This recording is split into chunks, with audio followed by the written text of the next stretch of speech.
ನಮಸ್ಕಾರ. ಮುಖ್ಯಾಂಶಗಳು. ಕರ್ನಾಟಕದ ಅಭಿವೃದ್ಧಿಗೆ ಕೇಂದ್ರದಿಂದ ಎಲ್ಲ ನೆರವು ನೀಡಲು ಸಿದ್ಧ ಹರ್ದೀಪ್ ಸಿಂಗ್ ಪುರಿ. ರಾಜ್ಯದ 2, 3ನೇ ದರ್ಜೆ ನಗರಗಳ ಅಭಿವೃದ್ಧಿಗೆ ಕಟಿಬದ್ಧ ಮುಖ್ಯಮಂತ್ರಿ ಬಸವರಾಜ ಬೊಮ್ಮಾಯಿ. ಸಣ್ಣ ಪುಟ್ಟ ನಗರಗಳಿಗೂ ನವೋದ್ಯಮ ಸಂಸ್ಕೃತಿ ವಿಸ್ತಾರ. ಯುವ ಜನತೆ ಭಾರತೀಯ ಆಟಿಕೆಗಳನ್ನು ಜಾಗತಿಕ ಮಟ್ಟಕ್ಕೆ ಕೊಂಡೊಯ್ಯಬೇಕು, ಪ್ರಧಾನಿ ನರೇಂದ್ರ ಮೋದಿ. ಫಿಟ್ ಇಂಡಿಯಾ ಅಭಿಯಾನದ 2ನೇ ವಾರ್ಷಿಕೋತ್ಸವ. ಕೇಂದ್ರ ಸಚಿವ ಅನುರಾಗ್ ಠಾಕೂರ್ ಅವರಿಂದ ಮೊಬೈಲ್ ಆಪ್ ಬಿಡುಗಡೆ.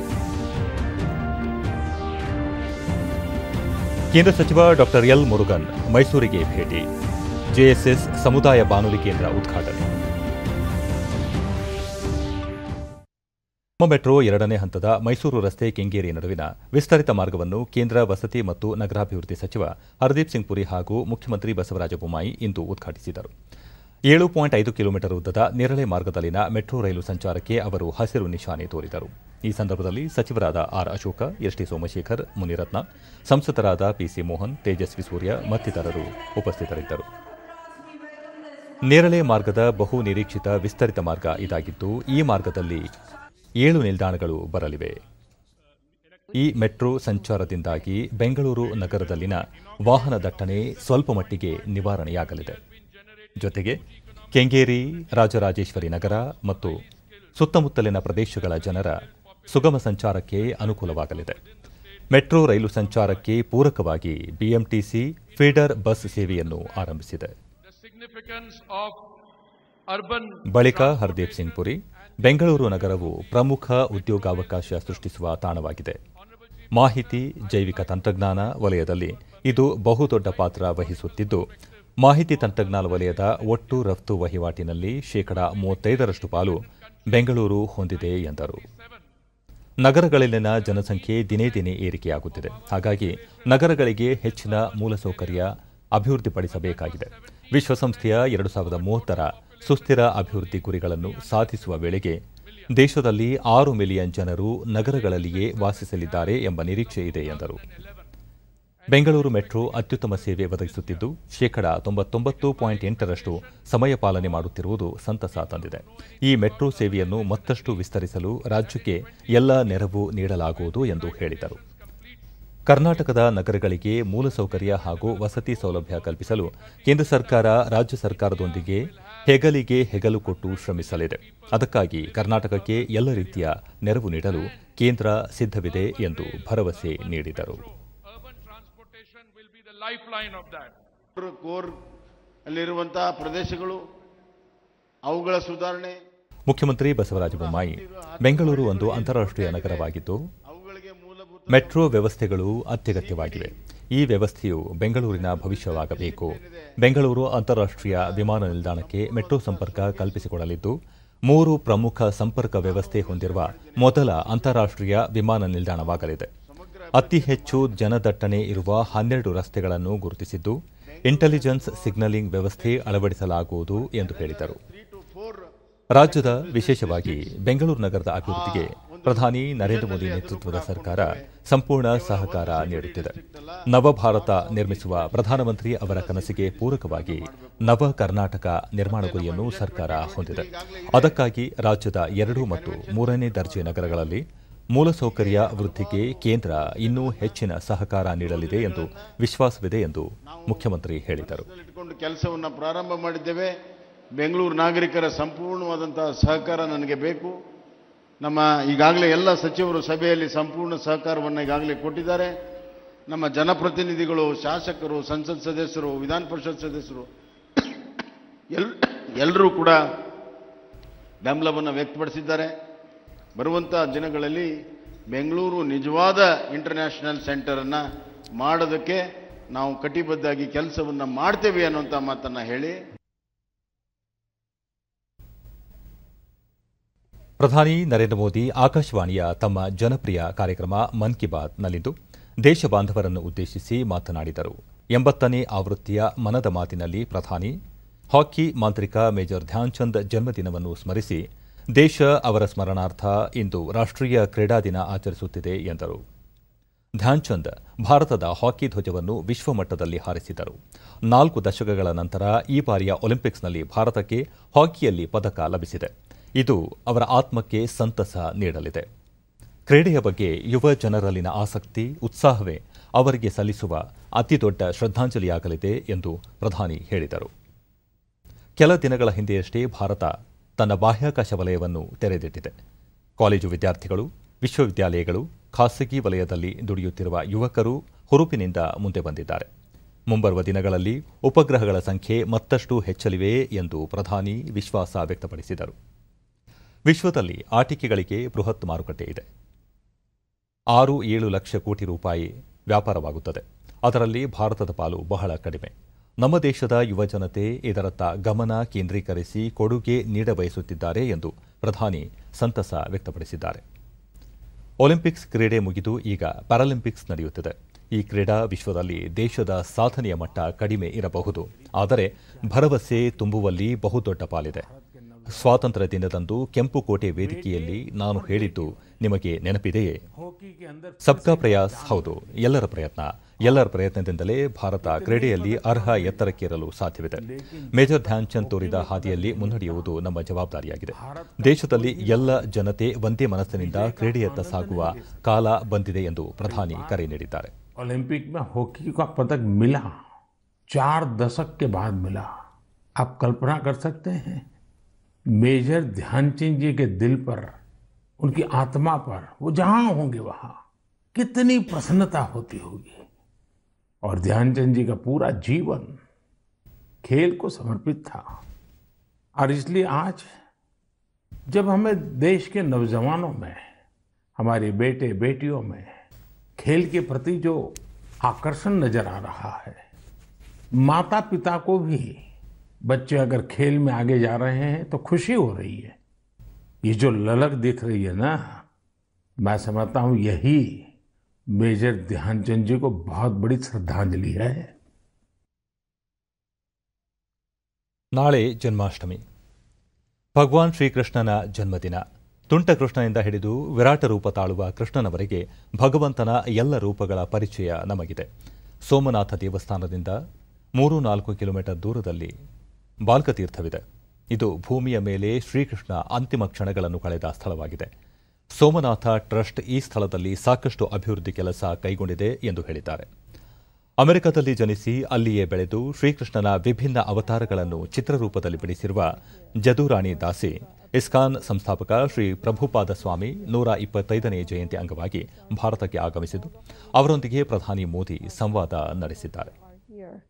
And so India, especially Vrindavan, is the most important place in the universe. Vrindavan is the source of all the Vaikuntha planets, the source of Dwarka, the source of the whole material creation. So I love India. ದೇಶ ಸ್ವಾತಂತ್ರ್ಯದ ಅಮೃತ ಮಹೋತ್ಸವವನ್ನು ಆಚರಿಸುತ್ತಿರುವಾಗ ಸ್ವಚ್ಛ ಭಾರತ ಅಭಿಯಾನ ನಿಧಾನವಾಗದಂತೆ ನೋಡಿಕೊಳ್ಳಬೇಕು. ದೇಶದ ಹೆಚ್ಚೆಚ್ಚು ನಗರಗಳು water plus city ಆದಷ್ಟು ಸ್ವಚ್ಛತೆಯೂ ಹೆಚ್ಚುತ್ತದೆ. ನಮ್ಮ ನದಿಗಳು ಸ್ವಚ್ಛವಾಗಿರುತ್ತವೆ. ನೀರು ಉಳಿಸುವ ಮಾನವೀಯ ಜವಾಬ್ದಾರಿ ನಿಭಾಯಿಸುವ ಸಂಸ್ಕೃತಿಯೂ ಹೆಚ್ಚುತ್ತದೆ ಎಂದು ಪ್ರಧಾನಿ ಹೇಳಿದ್ದಾರೆ. ಬಿಹಾರದ ಮಧುಬನಿಯಲ್ಲಿ ಡಾಕ್ಟರ್ ರಾಜೇಂದ್ರ ಪ್ರಸಾದ್ ಕೃಷಿ ವಿಶ್ವವಿದ್ಯಾಲಯ, ಸ್ಥಳೀಯ ಕೃಷಿ ವಿಜ್ಞಾನ ಕೇಂದ್ರ ಒಗ್ಗೂಡಿ ಕೈಗೊಂಡಿರುವ ಉಪಕ್ರಮ ಸುಖೇತ್ ಮಾದರಿ ರೈತರಿಗೆ ಪ್ರಯೋಜನದ ಜೊತೆಗೆ ಸ್ವಚ್ಛ ಭಾರತ ಅಭಿಯಾನಕ್ಕೆ ಹೊಸ ಬಲ ನೀಡುತ್ತಿದೆ. ಗ್ರಾಮಗಳಲ್ಲಿ ಮಾಲಿನ್ಯ ಕಡಿಮೆ ಮಾಡುವುದು ಸುಖೇತ್ ಮಾದರಿಯ ಉದ್ದೇಶವಾಗಿದೆ. ಇಂತಹ ಪ್ರಯತ್ನ ಗ್ರಾಮಗಳ ಶಕ್ತಿ ಹೆಚ್ಚಿಸಬಹುದು. ಇದೇ ಸ್ವಾವಲಂಬನೆಯ ವಿಷಯ ಎಂದು ಪ್ರಧಾನಿ ಹೇಳಿದ್ದಾರೆ. मानवीय जिम्मेवारी निभाने के संस्कार भी होंगे. तीसरा, गांव वालों को रसोई गैस सिलेंडर के लिए पैसे, और चौथा, गांव के किसानों को जैविक खाद. आप सोचिए, इस तरह के प्रयास हमारे गांवों की शक्ति कितनी ज्यादा बढ़ा सकते हैं. यही तो आत्मनिर्भरता का विषय है. मैं देश की प्रत्येक पंचायत से कहूंगा कि ऐसा कुछ करने का वो भी अपने यहां जरूर सोचें. ಮನದ ಮಾತು ಈಗ ಭಾರತದ ಗಡಿಯೊಳಗೆ ಮಾತ್ರ ಸೀಮಿತವಾಗಿಲ್ಲ. ದೇಶದ ವಿವಿಧ ಮೂಲೆ ಮೂಲೆಗಳಲ್ಲಿ ಮನದ ಮಾತಿನ ಚರ್ಚೆ ನಡೆಯುತ್ತದೆ. ವಿದೇಶಗಳಲ್ಲಿ ನೆಲೆಸಿರುವ ಭಾರತೀಯ ಸಮುದಾಯದ ಜನರು ಕೂಡ ನನಗೆ ಹೊಸ ಹೊಸ ವಿಷಯಗಳ ಕುರಿತು ಮಾಹಿತಿಯನ್ನು ನೀಡುತ್ತಿದ್ದಾರೆ. ಗುಜರಾತ್ನ ಕೇವಡಿಯಾದಲ್ಲಿ ಸಂಸ್ಕೃತ ಭಾಷೆಯ ಗೌರವ ಹೆಚ್ಚಿಸುವ ಕಾರ್ಯದಲ್ಲಿ ರೇಡಿಯೋ ಆರ್ಜೆಗಳು ತೊಡಗಿದ್ದಾರೆ. ಅವರು ಸಂಸ್ಕೃತ ಭಾಷೆಯಲ್ಲಿ ಮಾತನಾಡುತ್ತಾರೆ. ವಿಶ್ವದ ಅತಿ ಎತ್ತರದ ಏಕತಾ ಪ್ರತಿಮೆ ಸ್ಥಾಪಿತವಾಗಿರುವ ಸ್ಥಳವೇ ಕೇವಡಿಯಾ. ಇಲ್ಲಿ ಎಲ್ಲ ರೇಡಿಯೋ ಜಾಕಿಗಳು ತಮ್ಮ ಶ್ರೋತೃಗಳೊಂದಿಗೆ ಸಂಸ್ಕೃತ ಭಾಷೆಯಲ್ಲಿ ಮಾತನಾಡಿ ಅವರುಗಳಿಗೆ ಸಂಸ್ಕೃತದಲ್ಲಿ ಮಾಹಿತಿ ಒದಗಿಸುತ್ತಾರೆ. ಸ್ನೇಹಿತರೆ, ನಮ್ಮಲ್ಲಿ ಸಂಸ್ಕೃತ ಕುರಿತು ಹೀಗೆಂದು ಹೇಳಿದ್ದಾರೆ: ಅಮೃತಂ ಸಂಸ್ಕೃತಂ ಮಿತ್ರ ಸರಸಂ ಸರಳಂ ವಚ ಏಕತಾ ಮೂಲಕಂ ರಾಷ್ಟ್ರೇ ಜ್ಞಾನ ವಿಜ್ಞಾನ ಪೋಷಕಂ. ಅಂದರೆ ನಮ್ಮ ಸಂಸ್ಕೃತ ಭಾಷೆ ಸರಸವೂ ಹೌದು, ಸರಳವೂ ಹೌದು. ಸಂಸ್ಕೃತ ತನ್ನ ವಿಚಾರ ಸಾಹಿತ್ಯದ ಮೂಲಕ ಜ್ಞಾನ ವಿಜ್ಞಾನ ಹಾಗೂ ರಾಷ್ಟ್ರದ ಏಕತೆಯನ್ನು ಕೂಡ ರಕ್ಷಿಸುತ್ತದೆ, ಬಲಿಷ್ಠಗೊಳಿಸುತ್ತದೆ. ವಿದೇಶದಲ್ಲಿ ಸಂಸ್ಕೃತ ಬೋಧಿಸುವ ಪ್ರೇರಣಾತ್ಮಕ ಕೆಲಸ ಮಾಡುತ್ತಿರುವ ವ್ಯಕ್ತಿಗಳ ಬಗ್ಗೆ ಪ್ರಧಾನಿ ಮಾಹಿತಿ ನೀಡಿದ್ದಾರೆ. संस्कृत अपने विचारों, अपने साहित्य के माध्यम से ये ज्ञान विज्ञान और राष्ट्र की एकता का भी पोषण करती हैं, उसे मजबूत करती हैं. संस्कृत साहित्य में मानवता और ज्ञान का ऐसा ही दिव्य दर्शन है जो किसी को भी आकर्षित कर सकता है. हाल ही में मुझे कई ऐसे लोगों के बारे में जानने को मिला जो विदेशों में संस्कृत पढ़ाने का प्रेरक कार्य कर रहे हैं. ಇನ್ನು ಕೆಲವೇ ದಿನಗಳಲ್ಲಿ ವಿಶ್ವಕರ್ಮ ಜಯಂತಿ ಬರಲಿದೆ. ವಿಶ್ವಕರ್ಮ ವಿಶ್ವದ ಸೃಷ್ಟಿಯ ಶಕ್ತಿಯ ಸಂಕೇತವೆಂದು ಭಾವಿಸಲಾಗುತ್ತದೆ. ಹೊಲಿಗೆ, ಕಸೂತಿಯೇ ಆಗಿರಲಿ, ಸಾಫ್ಟ್ವೇರ್ ಅಥವಾ ಉಪಗ್ರಹವೇ ಆಗಿರಲಿ, ತಮ್ಮ ನೈಪುಣ್ಯತೆಯಿಂದ ಯಾವುದೇ ವಸ್ತುವನ್ನು ರಚಿಸುತ್ತಾರೋ ಅವೆಲ್ಲವೂ ಭಗವಾನ್ ವಿಶ್ವಕರ್ಮನ ಅಭಿವ್ಯಕ್ತಿಯಾಗಿರುತ್ತದೆ. ಈಗ ವಿಶ್ವದಲ್ಲಿ ನೈಪುಣ್ಯವನ್ನು ಹೊಸದೊಂದು ರೀತಿಯಲ್ಲಿ ಗುರುತಿಸಲಾಗುತ್ತಿದ್ದರೂ ನಮ್ಮ ಋಷಿ ಮುನಿಗಳು ಸಾವಿರಾರು ವರ್ಷಗಳಿಂದ ನೈಪುಣ್ಯ ಹಾಗೂ ಪ್ರಮಾಣಕ್ಕೆ ಒತ್ತು ನೀಡಿದ್ದಾರೆ. ಅವರು ನೈಪುಣ್ಯ, ಪ್ರತಿಭೆ, ಕೌಶಲ್ಯವನ್ನು ನಂಬಿಕೆಯೊಂದಿಗೆ ಜೋಡಿಸಿ ಜೀವನದ ತತ್ವದ ಭಾಗವಾಗಿಸಿದ್ದಾರೆ. ವಿಶ್ವಸ್ಯ ಕೃತೆ ಯಸ್ಯ ಕರ್ಮ ವ್ಯಾಪಾರಸ್ಸ ವಿಶ್ವ, ಅಂದರೆ ಸೃಷ್ಟಿ ಮತ್ತು ಸೃಷ್ಟಿಗೆ ಸಂಬಂಧಿಸಿದ ಎಲ್ಲಾ ಕೆಲಸಗಳನ್ನು ಮಾಡುವವನು ವಿಶ್ವಕರ್ಮ ಎಂದರ್ಥ. ನಮ್ಮ ಧರ್ಮ ಗ್ರಂಥಗಳ ದೃಷ್ಟಿಯಲ್ಲಿ ನಮ್ಮ ಸುತ್ತಮುತ್ತ ನಿರ್ಮಾಣ ಮತ್ತು ರಚನೆಯಲ್ಲಿ ತೊಡಗಿಕೊಂಡಿರುವ ನೈಪುಣ್ಯತೆ ಹೊಂದಿರುವ ನುರಿತ ವ್ಯಕ್ತಿಗಳಿದ್ದಾರೋ ಅವರೆಲ್ಲರೂ ವಿಶ್ವಕರ್ಮನ ಪರಂಪರೆಯವರು ಎಂದು ಪ್ರಧಾನಿ ಹೇಳಿದ್ದಾರೆ. निर्माण और सृजन में जुटे जितने भी स्किल्ड हुनरमंद लोग हैं वो भगवान विश्वकर्मा की विरासत है. इनके बिना हम अपने जीवन की कल्पना भी नहीं कर सकते. आप सोचकर देखिए, आपके घर में बिजली की कुछ दिक्कत आ जाए और आपका कोई इलेक्ट्रिशियन ना मिले तो क्या होगा? आपके सामने कितनी बड़ी परेशानी आ जाएगी. हमारा जीवन ऐसे ही अनेकों स्किल्ड लोगों की वजह से चलता है. ಈ ವರ್ಷ ದೇಶಕ್ಕೆ ಸ್ವಾತಂತ್ರ್ಯದ 75ನೇ ವರ್ಷವಾಗಿದೆ. ನಾವು ನಿತ್ಯವೂ ಒಂದು ಹೊಸ ಸಂಕಲ್ಪ ಮಾಡಬೇಕು, ಹೊಸ ಚಿಂತನೆ ನಮ್ಮಲ್ಲಿ ಮೂಡಬೇಕು ಮತ್ತು ಹೊಸದನ್ನೇನಾದರೂ ಮಾಡಬೇಕೆನ್ನುವ ನಮ್ಮ ಉತ್ಸಾಹವನ್ನು ಹೆಚ್ಚಿಸಬೇಕು. ಭಾರತ ಸ್ವಾತಂತ್ರ್ಯದ 100 ವರ್ಷಗಳನ್ನು ಪೂರ್ಣಗೊಳಿಸಿದಾಗ ನಮ್ಮ ಈ ಸಂಕಲ್ಪವೇ ಅದರ ಸಫಲತೆಯ ಅಡಿಪಾಯದಲ್ಲಿ ಗೋಚರಿಸುತ್ತದೆ. ಆದ್ದರಿಂದ ಈ ಅವಕಾಶ ಕೈಜಾರದಂತೆ ನಾವು ನೋಡಿಕೊಳ್ಳಬೇಕು ಎಂದು ಪ್ರಧಾನಿ ಕರೆ ನೀಡಿದ್ದಾರೆ. ಔಷಧವೂ ಬೇಕು, ಕಟ್ಟುನಿಟ್ಟಿನ ಎಚ್ಚರವೂ ಬೇಕು. ದೇಶದಲ್ಲಿ 62 ಕೋಟಿಗಿಂತಲೂ ಅಧಿಕ ಮಂದಿಗೆ ಲಸಿಕೆ ಡೋಸ್ಗಳನ್ನು ನೀಡಿಯಾಗಿದೆ. ಆದರೂ ಕೂಡ ಕೋವಿಡ್ ಸಾಂಕ್ರಾಮಿಕ ಕುರಿತು ನಾವು ಜಾಗರೂಕರಾಗಿರಬೇಕು ಎಂದು ಪ್ರಧಾನಿ ಹೇಳಿದ್ದಾರೆ. ಇಂದು ರಾಷ್ಟ್ರೀಯ ಕ್ರೀಡಾ ದಿನ. ಹಾಕಿ ಮಾಂತ್ರಿಕ ಮೇಜರ್ ಧ್ಯಾನ್ಚಂದ್ ಅವರ ಜನ್ಮದಿನವನ್ನು ರಾಷ್ಟ್ರೀಯ ಕ್ರೀಡಾ ದಿನವನ್ನಾಗಿ ಆಚರಿಸಲಾಗುವುದು. ಕೇಂದ್ರ ಯುವಜನ ಮತ್ತು ಕ್ರೀಡಾ ಸಚಿವ ಅನುರಾಗ್ ಸಿಂಗ್ ಠಾಕೂರ್ ಧ್ಯಾನ್ಚಂದ್ ಪ್ರತಿಮೆಗೆ ಮಾಲಾರ್ಪಣೆ ಮಾಡಿ ಗೌರವ ಸಲ್ಲಿಸಿದರು. ನಂತರ ಅವರು ಫಿಟ್ ಇಂಡಿಯಾ ಅಭಿಯಾನದ 2ನೇ ವಾರ್ಷಿಕೋತ್ಸವ ಮತ್ತು ಆಜಾದಿ ಕಾ ಅಮೃತ ಮಹೋತ್ಸವದ ಭಾಗವಾಗಿ ಫಿಟ್ ಇಂಡಿಯಾ ಮೊಬೈಲ್ ಆಪ್ಗೆ ಚಾಲನೆ ನೀಡಿದರು. ಸಮಾರಂಭದಲ್ಲಿ ಯುವಜನ ವ್ಯವಹಾರ ಮತ್ತು ಕ್ರೀಡಾ ಖಾತೆ ರಾಜ್ಯ ಸಚಿವ ನಿಶ್ಚಿತ್ ಪ್ರಾಮಾಣಿಕ ಭಾಗವಹಿಸಿದ್ದರು. फिटनेस आइकॉन मोटिवेशनल स्पीकर संग्राम सिंह जी भी हमारे साथ मौजूद हैं. साथ ही पिछले 4 युवा हैं. ಅನುರಾಗ್ ಠಾಕೂರ್, ಇದೊಂದು ಉಚಿತ ಆಪ್ ಆಗಿದ್ದು ಕ್ರೀಡಾಪಟುಗಳು, ಯುವಕರು ತಮ್ಮ ಗುರಿ ತಲುಪಲು ನಿರಂತರವಾಗಿ ತಮ್ಮ ಸದೃಢತೆ ಕಾಪಾಡಿಕೊಳ್ಳಲು ನೆರವಾಗಲಿದೆ. ಪ್ರತಿಯೊಬ್ಬ ಕ್ರೀಡಾಪಟು ಆರೋಗ್ಯ, ಸದೃಢತೆ ಕಾಪಾಡಿಕೊಳ್ಳಬೇಕು. ದೈಹಿಕ ಕಸರತ್ತು, ಆಹಾರ ಅಭ್ಯಾಸ ಮತ್ತಿತರಗಳ ಮೇಲೆ ನಿಗಾ ವಹಿಸಲು ಈ ಆಪ್ ಅಳವಡಿಸಿಕೊಂಡು ಶಿಷ್ಟಾಚಾರ ಪಾಲಿಸಲು ಸಬ್ಕಾ ಪ್ರಯಾಸ್ ಅಗತ್ಯವಾಗಿದೆ ಎಂದು ಹೇಳಿದರು. यहाँ पर जो खेल विभाग द्वारा एक प्रयास किया गया है वो युवा भारत को फिट रखने के लिए है. और ये फिट इंडिया मूवमेंट जो आज से लगभग 2 वर्ष पहले शुरू की गई थी, उसके पीछे सोच माननीय प्रधानमंत्री जी की थी. जो भारत की सबसे बड़ी ताकत है वो हमारा युवा है. युवा को अगर राष्ट्र निर्माण में लगाना है तो फिट युवा ही एक सशक्त भारत का निर्माण कर सकता है. और उसकी शुरुआत उससे पहले होती है बचपन से. ಆಪ್ಗೆ ಚಾಲನೆ ನೀಡಿದ ನಂತರ ಭಾರತೀಯ ಹಾಕಿ ತಂಡದ ನಾಯಕ ಮನ್ಪ್ರೀತ್ ಸಿಂಗ್, ಕುಸ್ತಿಪಟು ಸಂಗ್ರಾಮ್ ಸಿಂಗ್, ಅಯಾಜ್ ಮೆಮೂನ್, ಕ್ಯಾಪ್ಟನ್ ಅನ್ಯ ದಿವ್ಯಾ, ಶಾಲಾ ವಿದ್ಯಾರ್ಥಿ ಹಾಗೂ ಗೃಹಿಣಿಯರೊಂದಿಗೆ ವರ್ಚುವಲ್ ಮೂಲಕ ಸಂವಾದ ನಡೆಸಿದರು. ಫಿಟ್ ಇಂಡಿಯಾ ಆ್ಯಪ್ ಆಂಡ್ರಾಯ್ಡ್ ಮತ್ತು iOS ವೇದಿಕೆಗಳೆರಡರಲ್ಲೂ ಲಭ್ಯವಿದೆ ಮತ್ತು ಬೇಸಿಕ್ ಸ್ಮಾರ್ಟ್ಫೋನ್ಗಳಲ್ಲೂ ಅದು ಕಾರ್ಯನಿರ್ವಹಿಸಲಿದೆ. ಗೂಗಲ್ ಪ್ಲೇಸ್ಟೋರ್ ಅಥವಾ ಆಪಲ್ ಆಪ್ ಸ್ಟೋರ್ನಿಂದ ಉಚಿತವಾಗಿ ಡೌನ್ಲೋಡ್ ಮಾಡಿಕೊಳ್ಳಬಹುದು. ಭಾರತವನ್ನು ಸದೃಢ ಮತ್ತು ಆರೋಗ್ಯಕರ ರಾಷ್ಟ್ರವನ್ನಾಗಿ ಮಾಡುವ ದೂರದೃಷ್ಟಿಯೊಂದಿಗೆ ಪ್ರಧಾನಿ ನರೇಂದ್ರ ಮೋದಿ ಅವರು 2019 ಆಗಸ್ಟ್ 29ರಂದು ಫಿಟ್ ಇಂಡಿಯಾ ಅಭಿಯಾನಕ್ಕೆ ಚಾಲನೆ ನೀಡಿದ್ದರು. ರಾಷ್ಟ್ರೀಯ ಕ್ರೀಡಾ ದಿನ ಅಂಗವಾಗಿ ಬೆಂಗಳೂರಿನಲ್ಲಿ ಇಂದು ಹಮ್ಮಿಕೊಳ್ಳಲಾಗಿದ್ದ ಕಾರ್ಯಕ್ರಮಕ್ಕೆ ಕ್ರೀಡಾ ಸಚಿವ ಕೆಸಿ ನಾರಾಯಣಗೌಡ ಇಂದು ಚಾಲನೆ ನೀಡಿದರು. ಭಾರತೀಯ ಒಲಿಂಪಿಕ್ಸ್ ಅಸೋಸಿಯೇಷನ್ ಉಪಾಧ್ಯಕ್ಷ ಕೆ ಗೋವಿಂದರಾಜ್, ಕ್ರೀಡಾ ಭಾರತಿ ಸಂಯೋಜಕ ಚಂದ್ರಶೇಖರ ಜಹಗೀರ್ದಾರ್, ರಾಷ್ಟ್ರೀಯ ತರಬೇತುದಾರ ವೈಎಸ್ ಲಕ್ಷ್ಮೀಶ ಸೇರಿದಂತೆ ಮತ್ತಿತರರು ಉಪಸ್ಥಿತರಿದ್ದರು. ಬಳಿಕ ಸಚಿವ ನಾರಾಯಣಗೌಡ ಹಾಕಿ ಮಾಂತ್ರಿಕ ಧ್ಯಾನ್ಚಂದ್ ಸ್ಮರಿಸಿ ಪ್ರತಿ ಹಳ್ಳಿ, ತಾಲೂಕು ಹಾಗೂ ಜಿಲ್ಲಾ ಮಟ್ಟದಲ್ಲಿರುವ ಕ್ರೀಡಾಸಕ್ತರನ್ನು ಗುರುತಿಸಿ ಅವರಿಗೆ ಹೆಚ್ಚಿನ ಪ್ರೋತ್ಸಾಹ ನೀಡಲಾಗುವುದು. ಶಿಕ್ಷಣ ಸಚಿವರಿಗೆ ಪತ್ರ ಬರೆದಿದ್ದು ಪ್ರತಿದಿನ 1 ಗಂಟೆ ಸಮಯವನ್ನು ಮಕ್ಕಳ ಕ್ರೀಡೆಗೆ ಮೀಸಲಿಡಬೇಕು ಎಂದು ಮನವಿ ಮಾಡಲಾಗಿದೆ ಎಂದರು. ಭಾರತ ದೇಶದ ಪ್ರಧಾನಿಗಳಿಗೂ ತುಂಬಾ ಈ ನಮ್ಮ ಕ್ರೀಡೆ ಬಗ್ಗೆ ತುಂಬಾ ಗೌರವ ಇದೆ. ಅವರಿಗೆ ನಾವೇನಾದ್ರೂ ಭಾರತ ದೇಶಕ್ಕೆ ಒಂದು ಶಕ್ತಿ ತುಂಬಬೇಕಾದ್ರೆ ನಾವು ಹಗಲಿರುಳು ನಮ್ಮ ಈ ಆಟಕ್ಕೆ ಶಕ್ತಿಯನ್ನು ತುಂಬಬೇಕಾಗ್ತದೆ. ನಮ್ಮ ಕರ್ನಾಟಕ ರಾಜ್ಯದಲ್ಲೂ ಸಹ ನಾನು ನಮ್ಮ ಶಿಕ್ಷಣ ಮಂತ್ರಿಗಳಿಗೆ ಒಂದು ಲೆಟರ್ ಅನ್ನ ಬರೆದಿದ್ದೇನೆ. ಪ್ರತಿದಿನ ಪ್ರತಿ ಶಾಲೆಯಲ್ಲೂ ಸಹ 1 ಗಂಟೆ ಕಾಲ ಮಕ್ಕಳಿಗೆ ಆಟವನ್ನು ಆಡೋದಕ್ಕೆ ಶಕ್ತಿಯನ್ನ ತುಂಬಬೇಕು.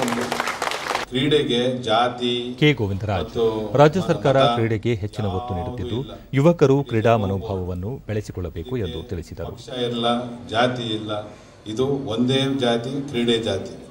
ಇದಕ್ಕೆ ಎಲ್ಲ ಮುಖ್ಯಮಂತ್ರಿಗಳು, ಎಲ್ಲ ಸರ್ಕಾರಗಳು ಸ್ಪಂದಿಸಿದ್ದಾರೆ. ಏನಂದ್ರೆ ಎಲ್ಲೋ ಒಂದು ಮೂಲೆಯಲ್ಲಿ ಒಳ್ಳೆ ಕ್ರೀಡಾ ಸಚಿವರು ಇರಬೇಕು, ಒಳ್ಳೆ ಕ್ರೀಡಾ ಆಯುಕ್ತರು ಇರಬೇಕು, ಕ್ರೀಡಾ ಸೆಕ್ರೆಟರಿಗಳಿರಬೇಕು. ಆವಾಗ ಕ್ರೀಡೆಗೆ ಜಾಸ್ತಿ ಒತ್ತು ಬರ್ತದೆ ಅಂತೇಳಿ ಸಂದರ್ಭದಲ್ಲಿ ಕ್ರೀಡಾ ಸಚಿವರಿಗೂ ನಾನು ಹೇಳ್ತಾ ಇದ್ದೇನೆ. ಇದೇ ವೇಳೆ ಅಂತಾರಾಷ್ಟ್ರೀಯ ಕ್ರೀಡಾ ಸಾಧಕರು ಮತ್ತು ತರಬೇತುದಾರರನ್ನು ಸನ್ಮಾನಿಸಲಾಯಿತು.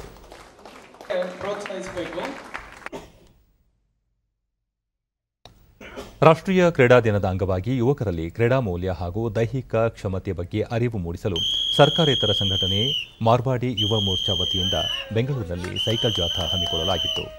ಕಂಬನ್ ಪಾರ್ಕ್ನಿಂದ ಆರಂಭವಾದ ಈ ಜಾಥಾ ಸುಮಾರು 5 ಕಿಲೋಮೀಟರ್ವರೆಗೂ ಕ್ರಮಿಸಿತು. ಹಲವು ಸೈಕಲ್ ಪಟುಗಳು ಉತ್ಸಾಹದಿಂದ ಜಾಥಾದಲ್ಲಿ ಭಾಗವಹಿಸಿದ್ದರು. 2 ದಿನಗಳ ಭೇಟಿಗಾಗಿ ರಾಜ್ಯಕ್ಕೆ ಆಗಮಿಸಿರುವ ಕೇಂದ್ರ ವಾರ್ತಾ ಮತ್ತು ಪ್ರಸಾರ ಖಾತೆ ರಾಜ್ಯ ಸಚಿವರಾದ ಡಾ ಎಲ್ ಮುರುಗನ್ ಮೈಸೂರಿನಲ್ಲಿ ಇಂದು ಜೆಎಸ್ಎಸ್ ಕಲಾ, ವಾಣಿಜ್ಯ ಮತ್ತು ವಿಜ್ಞಾನ ಕಾಲೇಜಿನ ಜೆಎಸ್ಎಸ್ ರೇಡಿಯೋ ಸಮುದಾಯ ಬಾನುಲಿ ಕೇಂದ್ರವನ್ನು ಉದ್ಘಾಟಿಸಿದರು. ಈ ಸಂದರ್ಭದಲ್ಲಿ ಸುತ್ತೂರು ಮಠದ ಶಿವರಾತ್ರಿ ದೇಶಿಕೇಂದ್ರ ಸ್ವಾಮೀಜಿ, ಶಾಸಕರಾದ ರಾಮದಾಸ್, ತನ್ವೀರ್ ಸೇಠ್ ಮತ್ತಿತರರು ಪಾಲ್ಗೊಂಡಿದ್ದರು. ನಂತರ ಅವರು ಶಿವರಾತ್ರಿ ರಾಜೇಂದ್ರ ಮಹಾಸ್ವಾಮಿಯವರ 106ನೇ ಜಯಂತ್ಯುತ್ಸವದಲ್ಲಿ ಭಾಗವಹಿಸಿದ್ದರು. ಮಧ್ಯಾಹ್ನ ಅವರು ಮೈಸೂರಿನಲ್ಲಿ ಆಜಾದಿ ಕಾ ಅಮೃತ ಮಹೋತ್ಸವ 75ನೇ ಸ್ವಾತಂತ್ರ್ಯ ವರ್ಷಾಚರಣೆ ಅಂಗವಾಗಿ ಕರ್ನಾಟಕ ಪ್ರಾದೇಶಿಕ ಜನಸಂಪರ್ಕ ವಿಭಾಗದ ಮೈಸೂರಿನ ಕ್ಷೇತ್ರ ಪ್ರಚಾರ ಕಾರ್ಯಾಲಯ ಆಯೋಜಿಸಿರುವ 3 ದಿನಗಳ ಛಾಯಾಚಿತ್ರ ಪ್ರದರ್ಶನಕ್ಕೆ ಚಾಲನೆ ನೀಡುವರು. ಮೈಸೂರು ಆಕಾಶವಾಣಿಯಲ್ಲಿ ಸಂಗೀತ ದಿಗ್ಗಜರ ಛಾಯಾಚಿತ್ರ ಗ್ಯಾಲರಿ ನಾದಾಲಯಕ್ಕೂ ಸಹ ಭೇಟಿ ನೀಡುವರು. ಕೋಲಾರ ಜಿಲ್ಲೆಯಲ್ಲಿ ಕಳೆದೊಂದು ವಾರದಿಂದ ನಿರಂತರವಾಗಿ ಸುರಿಯುತ್ತಿರುವ ಭಾರೀ ಮಳೆಯಿಂದಾಗಿ ತೋಟಗಾರಿಕಾ ಬೆಳೆಗಳು ಜಲಾವೃತವಾಗಿವೆ. ಜಿಲ್ಲೆಯ ಹೊಸಮಟ್ನಹಳ್ಳಿ, ಚಟ್ನಹಳ್ಳಿ, ತೊಟ್ಲಿ ಹಾಗೂ ಮುಂತಾದ ಗ್ರಾಮಗಳಲ್ಲಿ ಅತಿವೃಷ್ಟಿಯಿಂದಾಗಿ ಮೆಕ್ಕೆಜೋಳ, ರಾಗಿ, ಟೊಮ್ಯಾಟೊ ಬೆಳೆಗಳು ನಾಶವಾಗಿದ್ದು ರೈತರು ಸಂಕಷ್ಟ ಅನುಭವಿಸುತ್ತಿದ್ದಾರೆ.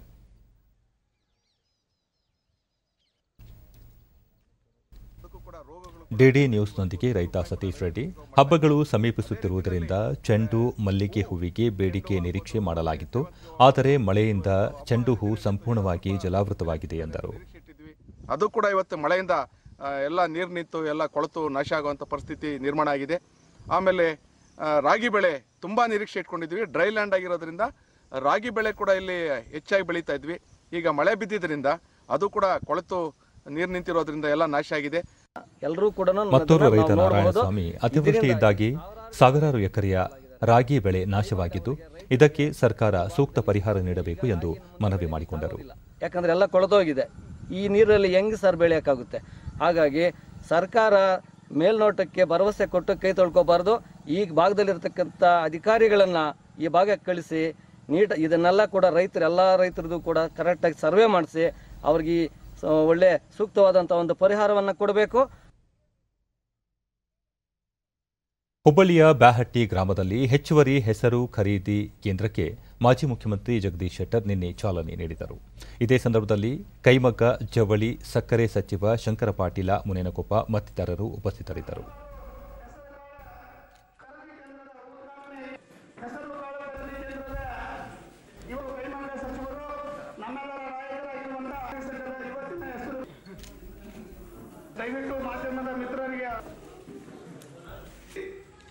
ಬಳಿಕ ಜಗದೀಶ್ ಶೆಟ್ಟರ್ ಜಿಲ್ಲೆಯಲ್ಲಿ ರೈತರಿಗೆ ಅನುಕೂಲವಾಗುವ ನಿಟ್ಟಿನಲ್ಲಿ ಖರೀದಿ ಕೇಂದ್ರಗಳ ಸಂಖ್ಯೆಯನ್ನು 9ರಿಂದ 16ಕ್ಕೆ ಹೆಚ್ಚಿಸಲಾಗಿದ್ದು, ಉತ್ಪನ್ನ ಖರೀದಿ ಪ್ರಮಾಣವನ್ನು ಸಹ 6 ಕ್ವಿಂಟಾಲ್ಗೆ ಹೆಚ್ಚಿಸಲಾಗಿದ್ದು, ರೈತರು ಈ ಅವಕಾಶವನ್ನು ಸದುಪಯೋಗಪಡಿಸಿಕೊಳ್ಳಬೇಕು ಎಂದು ತಿಳಿಸಿದರು.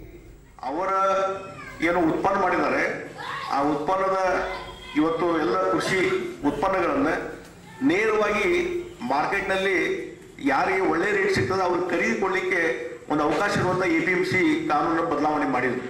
ಮೊದಲೆಲ್ಲ ಕೆಲವು ಕೇಂದ್ರಗಳಲ್ಲಿ ಮಾತ್ರ ಹಾಕಿದ್ದು, ಈಗ ಒಟ್ಟು 16 ಕೇಂದ್ರಗಳಲ್ಲಿ ಈ 16 ಕೇಂದ್ರಗಳಲ್ಲಿ ಇವತ್ತು ಈ ಖರೀದಿಯನ್ನ ಪ್ರಾರಂಭ ಮಾಡುವಂಥದ್ದು, ಹೆಸರನ್ನು ಖರೀದಿ ಮಾಡುವಂಥದ್ದು ಚಾಲು ಆಗಿದೆ.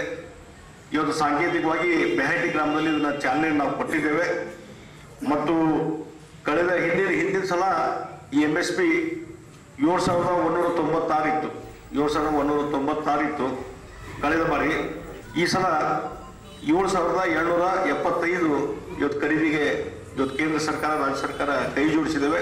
ಕಳೆದ ಬಾರಿಗಿಂತ 100 ರೂಪಾಯಿ ಹೆಚ್ಚು ಇವತ್ತು MSC ಜಾಸ್ತಿ ಆಗಿದೆ ಅನ್ನುವಂಥದ್ದನ್ನು ಈ ಸಂದರ್ಭದಲ್ಲಿ ನಾನು ಹೇಳಬಯಸಿದ್ದೇನೆ. ಬಹಳ ದೊಡ್ಡ ಪ್ರಮಾಣದಲ್ಲಿ. ಬಳಿಕ ಸಚಿವ ಶಂಕರ ಪಾಟೀಲ ಕೋವಿಡ್ ಸಂದಿಗ್ಧ ಸಂದರ್ಭದಲ್ಲಿಯೂ ಕೇಂದ್ರ ಮತ್ತು ರಾಜ್ಯ ಸರ್ಕಾರ ರೈತರ ಪರವಾಗಿ ಕೆಲಸ ಮಾಡಿದ್ದು, ಹತ್ತಿ, ಮೆಕ್ಕೆಜೋಳ ಹಾಗೂ ಇನ್ನಿತರ ಬೆಳೆಗಳಿಗೆ ಬೆಂಬಲ ಬೆಲೆ ನೀಡುತ್ತಿದೆ. 2 ದಿನಗಳ ಅವಧಿಯಲ್ಲಿ ಜಿಲ್ಲೆಯ ಎಲ್ಲಾ ಭಾಗಗಳಲ್ಲಿಯೂ ಹೆಸರು ಖರೀದಿ ಕೇಂದ್ರಗಳನ್ನು ಪ್ರಾರಂಭ ಮಾಡುವಂತೆ ಈಗಾಗಲೇ ಅಧಿಕಾರಿಗಳಿಗೆ ಸೂಚನೆ ನೀಡಲಾಗಿದೆ ಎಂದರು.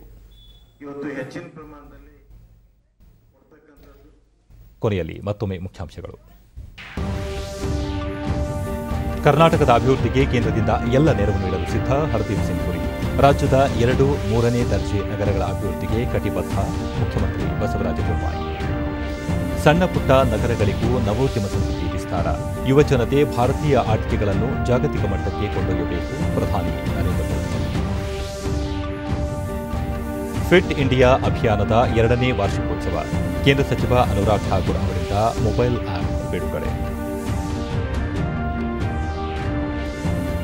ಕೇಂದ್ರ ಸಚಿವ ಡಾ ಎಲ್ ಮುರುಗನ್ ಮೈಸೂರಿಗೆ ಭೇಟಿ, JSS ಸಮುದಾಯ ಬಾನುಲಿ ಕೇಂದ್ರ ಉದ್ಘಾಟನೆ. ನಮ್ಮ ವಾರ್ತಾ ಪ್ರಸಾರವನ್ನು ನೀವು ಡಿಡಿ ಚಂದನ ನ್ಯೂಸ್ ಯೂಟ್ಯೂಬ್ ಚಾನೆಲ್ನಲ್ಲೂ ವೀಕ್ಷಿಸಬಹುದು. ವೀಕ್ಷಕರೇ, ಈಗ ನಾನು ಸ್ಟುಡಿಯೋದಿಂದ ತೆರಳುತ್ತಿರುವ ಕಾರಣ ಮಾಸ್ಕ್ ಧರಿಸುತ್ತಿದ್ದೇನೆ. ನೀವು ಸಹ ಮನೆಯಿಂದ ಹೊರ ಹೋಗುವ ಮುನ್ನ ಸರಿಯಾದ ಕ್ರಮದಲ್ಲಿ ತಪ್ಪದೆ ಮಾಸ್ಕ್ ಧರಿಸಿ. ವ್ಯಕ್ತಿಗತ ಅಂತರ ಕಾಪಾಡಿಕೊಳ್ಳುವುದರೊಂದಿಗೆ ನೀವು ಸುರಕ್ಷಿತವಾಗಿರಿ, ನಿಮ್ಮವರನ್ನು ಸುರಕ್ಷಿತವಾಗಿ ಇರಿಸಿ. ನೈರ್ಮಲ್ಯಕ್ಕೆ ಆದ್ಯತೆ ನೀಡುವುದರ ಜೊತೆಗೆ ಸೋಂಕು ತಡೆಗೆ ಕೋವಿಡ್-19 ಲಸಿಕೆ ಪಡೆಯುವುದು ಅಗತ್ಯ. ನಮ್ಮ ಮುಂದಿನ ವಾರ್ತಾ ಪ್ರಸಾರ ಸಂಜೆ 4:30ಕ್ಕೆ. ನಮಸ್ಕಾರ.